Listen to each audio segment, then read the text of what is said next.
27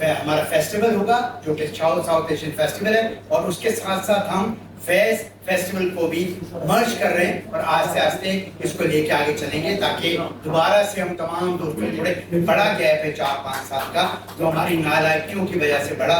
اور میں شکریہ ادا کرنا چاہتا ہوں خاص طور پہ ہمارے چیف پیٹرن اور فیض کے روح رواں جناب ایوب اولیا صاحب یہاں موجود ہیں، اور انشاءاللہ ایوب اولیا ہمیشہ تا حیات میرے نزدیک میرے ہمیشہ تا حیات چیف پیٹرن ہے، اور بہت کام کیا ادب کے لیے اور ادب کے فروغ کے لیے، اور آپ ہمارے ساتھ ہمارا تعاون کریں گے. اور باقی سارے دوست بھی ہمیں فردن ایوب کے حبیبی جان صاحب، لارڈ بادشاہ صاحب، اشتیاق صاحب، امتیاز صاحب، اور میں جتنے ہمارے دوست ہیں خاص طور پہ عشق تمنا اور بیگم تمنا ہمیشہ ہمارا تعاون کرتے ہیں، جاوید سمر صاحب، ڈاکٹر حضرت علی بڑے زمانے کے بعد میرے طالب علم تھینک یو، اور افتخار صاحب ہمیشہ ہماری فیض میلے کے لیے ہمیشہ شرکت ہوتی ہے.